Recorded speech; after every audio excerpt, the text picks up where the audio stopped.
Hey traders, Ethan Roberts here from Mastering TQQQ Trading. This is going to be the last video of the year, and we're going to be talking about TQQQ's performance in 2025. On the surface, it seems like a great year. TQQQ had a total return of 35.89%. However, 2025 was a subpar year for TQQQ, and we're going to find out why. So stay tuned.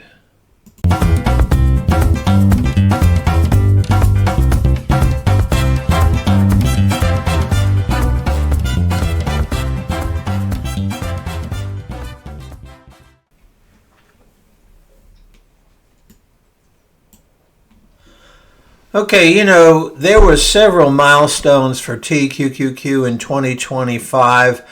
Like I mentioned before, it had a total return of 35.89%.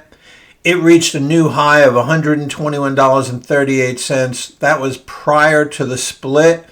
If we were to half that, of course, it'd be something more along the lines of $60.70, somewhere like that. And that was on October 29th. We had the 2-for-1 split on November 20th, the 8th in the history of TQQQ. We surpassed $25 billion in assets in the early part of the year. We had the third highest ETF in volume traded, behind only SPY and QQQ. TQQQ became the largest leveraged ETF in 2025. And QQQ outperformed SPY by 21.95% to 18.01%. So on the surface, it looks like a pretty great year. Well, before we go any further, I just wanted to mention I've got New Year's specials coming, discounts on my complete length Mastering TQQQ Trading course, and my daily newsletter, which also gives you access to the Discord group where we talk about TQQQ, trades, options, setups, all kinds of things about news and whatnot, everything that affects TQQ and the trading. And you'll find all this in the first comment below this video. Now, this is from January 1st through January 9th only, no extensions. And this is the last discount until Memorial Day, so make sure you grab it up. All right, back to talking about 2025. This was the year of the AI revolution for TQQQ.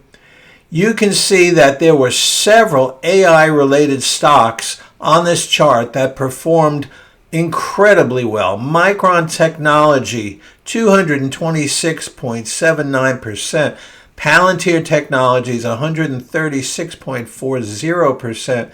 Lam Research, 136.31%. And then we had AppLovin, KLA Corporation, and Intel, each one surpassing the next one by incredible margins.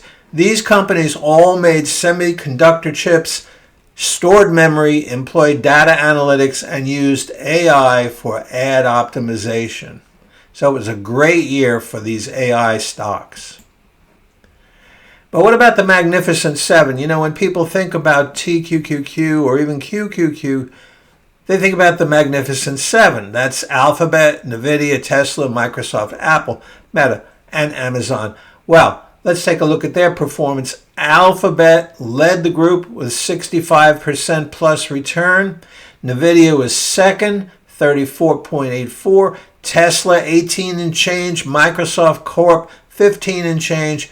Apple, 11.49%. Meta, 10.5%. And the weakest one of the group, Amazon, 4.81%. Still a very good year for the Magnificent Seven. But now let's take a look at the worst performing Nasdaq 100 stocks in 2025. And a couple of these were so bad they actually got thrown out of the Nasdaq 100 a couple of weeks ago. Trade Desk was one of them, minus 68.33% in 2025. Strategy Inc., down 45 and change. Lululemon Athletica. Lulu got tossed out of the Nasdaq 100 as well. It was down 44.68% for the year. And then we have Charter Communications down over 40%. Atlassian down over 33%. PayPal. Everybody loves PayPal, right? But the stock was no good this year, down 32 and change. Copart down 30.49%. All the companies on this chart, except for Lululemon, utilize AI in one capacity or another. So it's not just about AI being great, because there were some companies that had problems. 2025 also saw weaknesses within the Nasdaq 100. 34 of the 100 stocks had full year negative numbers. That's a third. That's a pretty high number. 6 Nasdaq 100 stocks had gains, but those gains were less than what you could have gotten just holding the 10-year bond. Now, since its high on October 29th, TQQQ limped to the finish line. It was down 12.72% in the 3 months following that. Since its high, in the 2 months following that, since its high on October 29th, QQQ is down 3.28%. And the last couple of days of 2025, including today, the 31st, were just stinkeroo. There was no Santa Claus rally whatsoever. But when I talk about it being a subpar year, and then I tell you that it was up almost 36%, what do I mean? Well, I'm talking about compared with other years since TQQQ has been in existence. It just did not do as well this year. I mean, that's the long and short of it. TQQQ has been in existence for 16 years. Its best years were 2023, 2013, 2019, 2017, 2020, and 2021. And you can see the performance of how much TQQQ gained in each one of these years, almost 200% in 2023. Really spectacular years. Now let's take a look at the worst years that TQQQ has had since it's been in existence, over 16 years. The absolute worst was 2022, when high inflation just kicked the you-know-what out of TQQQ. It was down 79.09%. In 2018, there were U.S.-China conflicts, there were interest rate hikes, and there was slowing global growth. All of it led to a decline of 19.79%. In 2011, there was the European debt crisis, the downgrade of U.S. credit rating by Standard & Poor's. That year, TQQQ was down 8.04. But in 2016, it was up 11.36%. In 2015, up 17.23%. And then the next better year after that, you could say the next year that's not the worst, was this year, 2025, when we're up 35.89%.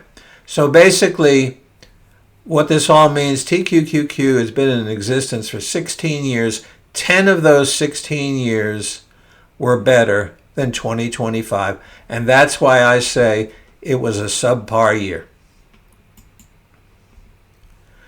Now, summing it up, for all the talk about TQQQ being an AI-induced bubble, hitting new highs, splitting 2 for 1, 2025 was the 6th worst year in TQQQ's 16-year performance history, as I mentioned. The negative years are typically when we see inflation and interest rate rises or some very negative political or economic world news impacts. And yet, this year, the latest inflation figure in November was 2.7% annualized. So we did not see that high inflation. We did not have rising interest rates. In fact, the Federal Reserve just cut the interest rates in December, and we had a couple of cuts during the year. This, I feel, bodes well for TQQQ as it enters 2026, but 2025 was still a subpar year when we compare it with all the other years. Now, some people talk about comparing QQQ and TQQQ. And so what I want to say is QQQ is best used for long-term trading, but its price is 12 times that of TQQQ. That makes TQQQ much more attractive to many investors. However, TQQQ is best used for short-term trading because daily resets and decay reduces its performance over the long term. And here's the perfect example. QQQ had a total return of 21.95% this year. If TQQQ is really 3 times the leverage of QQQ, then it should have been up 65.85%, right? 3 times 21.95.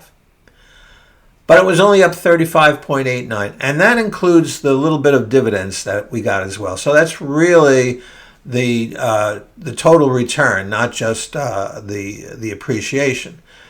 But as many traders say, 35.89% still beats 21.95%.